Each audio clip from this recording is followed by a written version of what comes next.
Welcome to my channel educator jobs 2024 updates आप लोगों के लिए लेके आया हूं। तो आज हम बेसिकली डिस्कस करने जा रहे हैं, ये सारी क्यूरीज आप लोगों की हैं और इंस्ट्रक्शंस हैं कौन कौन से लोग अप्लाई कर सकते हैं, बेसिकली एजुकेशंस क्या रिक्वायर्ड होगी इसको डिस्कस करेंगे। ठीक है, क्या आर्ट्स वाले, साइंस वाले, क्या बैचलर डिग्री वाले कौन कौन से अप्लाई कर सकते हैं, सारी इसको डिस्कस करेंगे कि क्या एजुकेशन पे अप्लाई करने के लिए क्या एजुकेशन रिक्वायर्ड है, कितनी एजुकेशन होनी चाहिए मिनिमम। तो ये यहाँ पे डिस्कस करेंगे। उसके बाद बीएड कंपलसरी है, ज़रूरी है या नहीं है, तो उसको भी डिस्कस करेंगे। और उसके बाद इसके मार्क्स वगैरह भी हम डिस्कस करेंगे कि इसके मार्क्स वगैरह कितने होंगे। पेंडिंग रिजल्ट, अगर किसी का रिजल्ट अभी पेंडिंग है, अभी उसका रिजल्ट नहीं आया, ठीक है, अभी कुछ टाइम रहता है रिजल्ट आने में, तो इसलिए क्या वो लोग भी अप्लाई कर सकते हैं, उसको भी यहाँ पे हम डिस्कस करेंगे आज की इस वीडियो में। और सप्ली और फेल वाले जिनकी 1 या 2 या 3 सब्जेक्ट के अंदर सप्लीज हैं या एटलीस्ट एक सब्जेक्ट में भी सप्ली है या फेल है, तो वो अप्लाई कर सकता है क्या, उसके लिए भी हम यहाँ पे डिस्कस करेंगे, उनके लिए क्या चांस है ये। उसके अलावा जॉब्स एरिया, जॉब्स का एरिया देखेंगे, क्या ये जॉब्स ओवरऑल पंजाब लेवल पे आएंगी या आपके region wise, area wise, district level पे आएंगी, तहसील लेवल पे आएंगी। इस चीज को आज हम डिस्कस करेंगे आज की इस वीडियो में।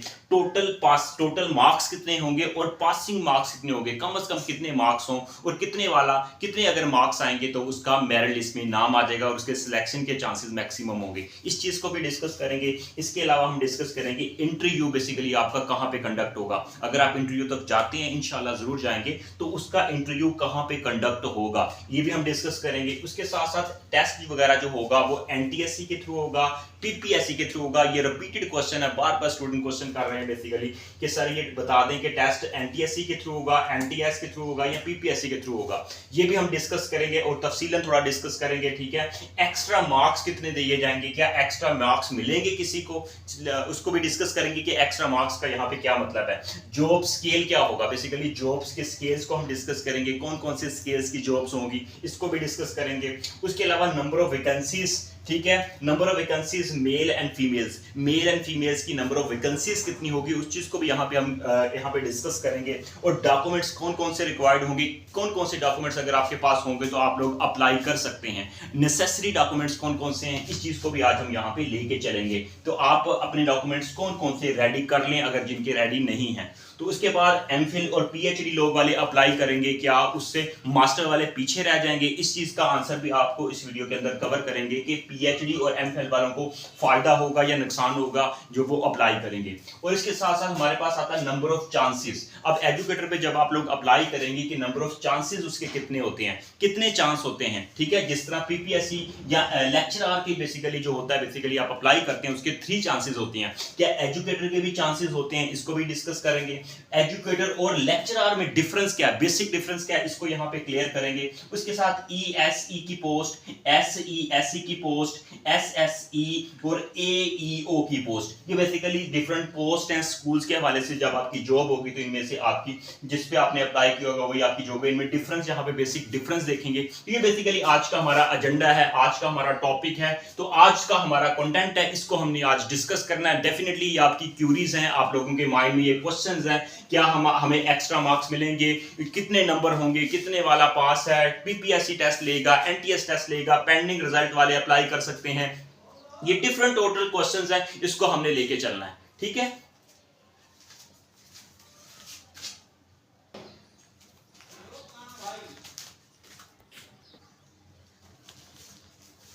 तो चलें स्टार्ट करते हैं। एजुकेशन कितनी रिक्वायर्ड है, कौन कौन से अप्लाई कर सकते हैं, कौन कौन से डिग्री वाले।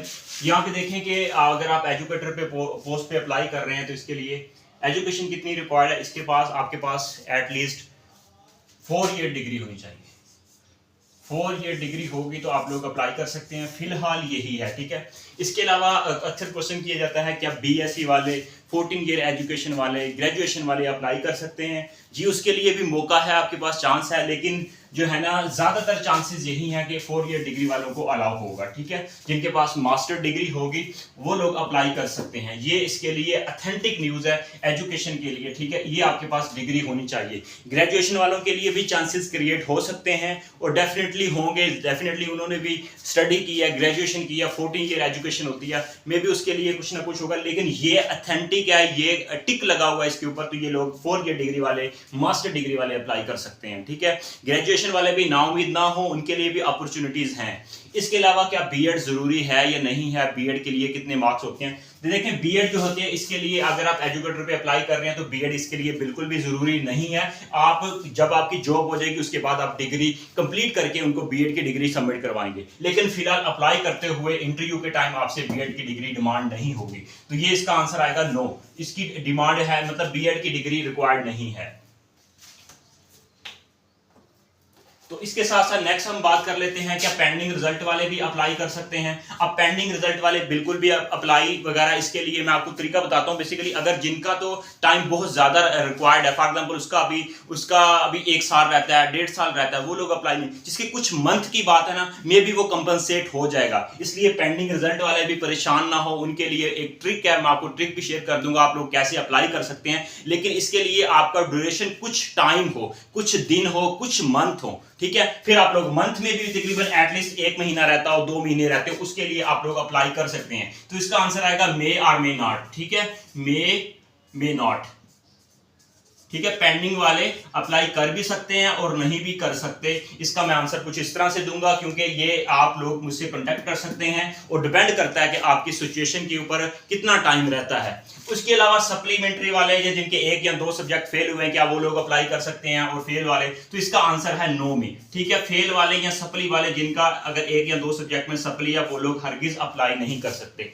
ठीक है। इसके अलावा फर्दर अगर हम बात करें, हमारे पास आ जाता है जॉब्स एरिया। जॉब्स एरिया मतलब जॉब्स कहां पे आएंगी? ओवरऑल पंजाब में आएंगी, पाकिस्तान में आएंगी, तो डिस्ट्रिक्ट लेवल पे आएंगी, डिवीजन लेवल पे आएंगी। तो बेसिकली जॉब्स एरिया जो होगा आपका, जो एजुकेटर की जो जॉब्स, बेसिकली इसका जो एजुकेटर की जॉब जो आएंगी बेसिकली वो जो होगा, बेसिकली इसका जो मैं आपको बताता चलूं, ये डिस्ट्रिक्ट लेवल पे आएंगी, पंजाब लेवल पे नहीं आएंगी, डिस्ट्रिक्ट लेवल पे आएंगी, ठीक है, डिस्ट्रिक्ट लेवल, ठीक है, इस लेवल पे आनी है। और मैंने आपको ये न्यूज दी है कि अगस्त से पहले कुछ टाइम का वक्त है, इंशाल्लाह ये एजुकेटर जॉब पे आप अप्लाई करेंगे, अगस्त से पहले ये सारा प्रोसेस कंप्लीट हो जाना है। पंजाब लेवल पे नहीं होगी, डिस्ट्रिक्ट लेवल पे होंगी, उसके बाद फिर तहसील लेवल पे आपकी भर्तियां होंगी, ठीक है। तो उसके अलावा फिर टोटल पासिंग मार्क्स कितने होंगे? टोटल इसके 100 मार्क्स होंगे और इसमें पासिंग मार्क्स जो होगा वो इसके बेसिकली अगर बताऊं तो पासिंग मार्क्स इसका 45 और 50 वाला पास है, ठीक है, 45 और 50 वाला पास है, लेकिन टोटल नंबर जो होते हैं वो 100 होते हैं। लेकिन देखिए 45 और 50 मार्क्स लेने का फायदा कुछ भी नहीं है, क्योंकि आप इंटरव्यू में आपका आना बड़ा मुश्किल हो जाएगा। इंटरव्यू के लिए बेसिकली आपके पास मिनिमम 60-70 मार्क्स अगर आपके होंगे तो आप इंटरव्यू तक जा सकेंगे। इसलिए आप पास होने का कोई फायदा नहीं है। अगर आपने इंटरव्यू तक जाना है उसके लिए आपको 60-70 के अराउंड अबाउट नंबर लेना पड़ेंगे, फिर क्योंकि मेरिट हाई होगा, इसलिए फायदा नहीं होगा। इसलिए कोशिश करें, मेहनत करें, अच्छे से अच्छे मार्क्स लें। पास होने हम यहाँ पे कौन सा कोई क्लास का रिजल्ट देना, यहाँ पे जॉब का रिजल्ट है ना, मेरिट बनता है, ठीक है। तो आपने ये नहीं है कि 45-50 मार्क्स पास करके आपने डिग्री लेके घर में खरीदनी, ये वाला सीन नहीं है। इसलिए पास आपको कर दिया जाएगा, लेकिन आप मेरिट में आना मुश्किल हो जाएगा, ठीक है। तो ये 45-50 वाला पास है। और यहाँ पे अगर नेक्स्ट बात करें इंटरव्यू वगैरह, इंटरव्यू यहाँ पे कंडक्ट होगा जब आप टेस्ट क्वालिफाई कर लेते हैं। इंटरव्यू कहाँ होगा? इंटरव्यू आपका होगा लाहौर में, ठीक है, लाहौर में आपका इंटरव्यू होगा। वहां पे आपसे आंसर क्वेश्चन जो भी आपका रिजल्ट आएगा, जब टेस्ट वगैरह दे देंगे उसके बाद आपका लाहौर में इसका इंटरव्यू होगा। नेक्स्ट बात कर लेते हैं, हमारे पास टेस्ट जो होगा वो पीपीएससी या एनटीएससी कंडक्ट करेगा। डेफिनेटली इसका जो टेस्ट होगा वो एनटीएस कंडक्ट करेगा। एनटीएस ने टेस्ट लेना है, पीपीएससी ने टेस्ट नहीं लेना, इसकी नेगेटिव मार्किंग नहीं होती। और ये टेस्ट कंपैरेटिवली पीपीएससी आसान होता है, ठीक है। National testing service NTS, PPSC Punjab public service commission, तो basically NTS national testing service ने आपका टेस्ट लेना है। और इसके साथ साथ एक्स्ट्रा मार्क्स, क्या टीचर्स की जो बच्चे होते हैं क्या उनको एक्स्ट्रा मार्क्स मिलेंगे? अक्सर टीचर्स जो होते हैं उनके बच्चे होते हैं वो अप्लाई कर देते हैं, ठीक है, वो उनको एक्स्ट्रा मार्क्स हरगिज नहीं मिलेंगे। एक्स्ट्रा मार्क्स का कोई कंसेप्ट नहीं है, टीचर्स को भी नहीं मिलेंगे, किसी को नहीं मिलेंगे, ठीक है। जितने आपने टेस्ट में आपके नंबर आएंगे वही आपके रहेंगे, और एक्स्ट्रा मार्क्स इंटरव्यू में या इसके अलावा ओवरऑल मेरिट में एक्स्ट्रा मार्क्स बिल्कुल नहीं मिलेंगे। इसके अलावा नेक्स्ट जॉब का स्केल क्या होगा? देखिए जॉब की अगर मैं स्केल की बात करूं तो यहाँ पे हमारे पास जॉब्स का स्केल जो होगा, मोस्टली जॉब जो आएंगी वो 14 स्केल की होंगी। इसके अलावा 15 स्केल की और 16 स्केल की जॉब्स भी होंगी, लेकिन 15 और 16 स्केल की जॉब्स कम होगी कंपैरेटिवली 14 स्केल की, ठीक है। इसलिए इसका मेरिट हाई होगा 15 और 16 स्केल का, इसके लिए आपको ज्यादा भरपूर मेहनत करनी पड़ेगी। नेक्स्ट बात कर लेते हैं number of vacancies male and female. अब देखेंगे नंबर ऑफ वैकेंसीज जो होती हैं मेल एंड फीमेल की ज्यादा किसकी आती हैं और किसकी आएंगी अभी, ठीक है। इसकी जो टोटल नंबर ऑफ वैकेंसीज है बेसिकली वो हमारे पास जो फीमेल्स की हैं वो ज्यादा वैकेंसीज हैं, मेल की कंपैरेटिवली वैकेंसीज कम है, फीमेल्स की वैकेंसी ज्यादा है, मेल्स की कम है, ठीक है, मेल्स की कम है, फीमेल्स की वैकेंसी ज्यादा है, तो दैट्स व्हाई इसका हम आंसर देंगे फीमेल्स की वैकेंसी जो होंगी वो ज्यादा है। तो आप लोग मेहनत करें, इंशाल्लाह आप लोग क्वालिफाई करेंगे, क्योंकि इसके लिए डिपेंड कर रहा है बेसिकली, ये सारा देखा जाता है कि बेसिकली जो एक क्राइटेरिया है उसके अकॉर्डिंग जो है फीमेल्स की वैकेंसी ज्यादा है। नेक्स्ट देख लेते हैं, हमारे पास क्वेश्चन जो है वो आ जाता है हमारे पास डॉक्यूमेंट्स कौन कौन से रिक्वायर्ड होंगे। अब देखिए डॉक्यूमेंट्स अप्लाई करने के लिए सबसे इंपॉर्टेंट चीज होती है डॉक्यूमेंट्स। कौन कौन से डॉक्यूमेंट्स अगर आपके पास होंगे तो आप लोग अप्लाई कर सकेंगे, अगर ये डॉक्यूमेंट्स आपके पास नहीं होंगे तो आप हरगिज अप्लाई नहीं कर सकेंगे अगर इनमें से एक डॉक्यूमेंट्स भी मिस है। तो डॉक्यूमेंट्स कौन कौन सी हैं यहाँ पे देखिए मैं आपको बताता जाऊं। तो डॉक्यूमेंट्स के लिए आपके पास रिक्वायर्ड आपका मैट्रिक का होना चाहिए, मैट्रिक की सनद होनी चाहिए और उसका रिजल्ट कार्ड, मैट्रिक का रिजल्ट कार्ड और मास्टर, मैट्रिक से लेकर मास्टर तक उसकी डिग्रीज, उसकी रिजल्ट कार्ड, जिसे हम ट्रांसक्रिप्ट क्या देते हैं, डिटेल मार्कशीट क्या देते हैं, डीएमसी क्या देते हैं, ये बेसिकली डॉक्यूमेंट्स। इसके साथ डोमिसाइल भी रिक्वायर्ड होगा, डोमिसाइल रिक्वायर्ड होगा, और इसके साथ आईडी कार्ड भी रिक्वायर्ड होगा, ठीक है, नेशनल आईडी कार्ड भी आपका रिक्वायर्ड होगा। ये डॉक्यूमेंट्स रिक्वायर्ड होंगे तो आप लोग अप्लाई कर सकते हैं। देखिए डोमिसाइल मोस्टली फीमेल्स का नहीं होता, अगर वो मैरिड है तो वो अपने हस्बैंड के डोमिसाइल बेस पे वो लोग अप्लाई कर सकते हैं, ठीक है, डोमिसाइल पे अप्लाई कर सकते हैं अगर उनका नहीं बना, अगर वो मैरिड हैं तो, ठीक है। और आईडी कार्ड बेसिकली ये भी आपका आईडी कार्ड एक्सपायर नहीं होना चाहिए, आपका आईडी कार्ड जो है वो फ्रेश होना चाहिए, उसके बदले ये ना हो कि बाद दफा एक्सपायर हो जाता है तो वो फिर उसको चेक कर लें अभी से, और अगर आपका वो एक्सपायर हो चुका उसको रिन्यू करवा लें। तो आईडी कार्ड भी आपका होगा तो तब आप लोग अप्लाई कर सकते हैं। मैट्रिक की डिटेल मार्कशीट, इसका रिजल्ट कार्ड और ये सारी चीजें, ठीक है, और आईडी कार्ड, ये आपकी कम से कम सेकंड डिवीजन हो, थर्ड डिवीजन वाले अप्लाई नहीं कर सकते, ठीक है, ये आपके पास सेकंड डिवीजन वाले कम से कम अप्लाई कर सकेंगे, थर्ड डिवीजन वाले अलाउ नहीं होंगे। इसके अलावा आ जाता है नेक्स्ट क्वेश्चन हमारा आ जाता है एमफिल और पीएचडी लेवल। अक्सर ये क्वेश्चन किया जाता है कि सर एमफिल और पीएचडी वाले काफी लोग हैं, वो लोग अप्लाई करेंगे, उनका सिलेक्शन हो जाएगी, और बीएस वाले तो पीछे रह जाएंगे, उनकी सिलेक्शन नहीं होगी, ठीक है। तो इसलिए मैं आपको बताता चलूं कि एमफिल और पीएचडी वालों का चांसेस इतने नहीं है, वो उसी कैटेगरी में आते हैं जहां पे वो बीएस वाले अप्लाई करेंगे, 4 ईयर एजुकेशन वाले अप्लाई करेंगे। देखें इसकी चांसेस ये है कि बेसिकली आपका ओवरऑल मेरिट बनता है, ये डिपेंड नहीं करता कि उसका पीएचडी या एमफिल है। हाँ इंटरव्यू तक वो जाएंगे तब जाके वो इसका एमफिल या पीएचडी होगा, उसको तब 5 नंबर आपको एक्स्ट्रा दिए जाएंगे कि उनके पीएचडी या उनके पास एमफिल है। लेकिन अदरवाइज ओवरऑल ये नहीं होगा कि अगर किसी ने टेस्ट में एमफिल और पीएचडी वाले ने टेस्ट दिया, उसके टेस्ट में नंबर कम है तो उसका एमफिल और पीएचडी का कोई फायदा नहीं होगा, ठीक है। इसलिए जिनका बीएस भी है अगर वो अच्छे नंबर ले लेते हैं टेस्ट के अंदर, इंटरव्यू के अंदर, तो वो आप लोगों का अगर बीएड भी नहीं होगा तो आपके चांसेस ज्यादा होंगे। डिपेंड कर रहा होता है, चांसेस जो होते हैं बेसिकली वो उनके होते हैं जिनके टेस्ट के अंदर अच्छे स्कोर होते हैं, इंटरव्यू आप अच्छा देंगे, ठीक है। तो डेफिनेटली ये पीएचडी वाले, ये बिल्कुल भी आपका ये मिसअंडरस्टैंडिंग है कि एमफिल और पीएचडी वाले क्वालिफाई कर जाएंगे, बीएस वाले पीछे रह जाएंगे, ऐसा हरगिज भी नहीं है, ठीक है। आप लोग मेहनत करें, कोशिश करें, अपने टेस्ट को अच्छा बनाएं, ठीक है, तैयारी करें। इसके साथ साथ चांसेस की बात कर लेते हैं कि कितने चांसेस होते हैं एजुकेटर के ऊपर अप्लाई करते हैं। जैसे पीपीएससी की किसी भी पोस्ट पे अप्लाई करें उसके 3 चांसेस होते हैं, इसी तरह क्या इसके कितने चांसेस होते हैं एजुकेटर पे? इसके कोई चांसेस नहीं होते, आप जितने मर्जी दफा टेस्ट दे सकते हैं, इसके कोई चांसेस नहीं होते, ठीक है। एक दफा दे, दूसरी दफा दे, जैसे जब जब वैकेंसीज आएंगी आप लोग अप्लाई कर सकते हैं। और ये जो वैकेंसीज आई हैं ये तकरीबन 7-8 साल के बाद आई हैं, इसलिए कोशिश करें कि ये चांसेस के चक्कर में आप ना जाएं, इसी दफा क्वालिफाई करें इंशाल्लाह। और आप लोग करेंगे, जब आप मेहनत करेंगे इंशाल्लाह आप क्वालिफाई करेंगे। और अब देख लेते हैं एजुकेटर और लेक्चरर में क्या डिफरेंस है। एजुकेटर जो जॉब होती है बेसिकली एजुकेटर की, वो टीचिंग बेस होती है, बेसिकली वो स्कूल लेवल की होती है, प्राइमरी लेवल, एलिमेंट्री लेवल, इसके अलावा हाई लेवल, मैट्रिक लेवल की, बेसिकली ये स्कूल लेवल की पोस्ट होती है। इसमें मैक्सिमम स्केल जो होता है वो आई थिंक वो 16-17 स्केल तक जाता है, बहुत ज्यादा प्रमोशन हो जाए तो ये 6-17, लेकिन मोस्टली वो 16 स्केल होता है। लेकिन इसमें लेक्चरर की पोस्ट होती है वो 17 स्केल से स्टार्ट होती है, और आपके इसमें पे भी ज्यादा होती है और ये इसकी अथॉरिटी ज्यादा होती है। डायरेक्ट जो होता है ना वो इसमें आप इसकी जो होती है पे वगैरह भी अच्छी होती है, और इसमें बेसिकली लेक्चरर की जो बाकी जो इसकी जो है फैसिलिटीज वो ज्यादा दी जाती हैं लेक्चरर के ऊपर, ठीक है। तो इसमें आप पाबंद होते हैं, एजुकेटर पे इसमें आप पाबंद नहीं होते, ठीक है। तो ये बेसिकली इसकी ये अलग है, बेसिकली ये अलग कैटेगरी में लाइक करती हैं, ठीक है। फर्दर बात कर लेते हैं EST एलिमेंट्री स्कूल टीचर की पोस्ट होती है, ठीक है, ये तो 14 स्केल की होती है। SES, ठीक है, ये senior elementary school teacher educator की पोस्ट है, ठीक है, ये 15 की होती है, ठीक है। और इसी तरह SSE ये तकरीबन 16 स्केल की पोस्ट होती है, 16वें ग्रेड की पोस्ट होती है, ठीक है, ये वाली, ठीक है।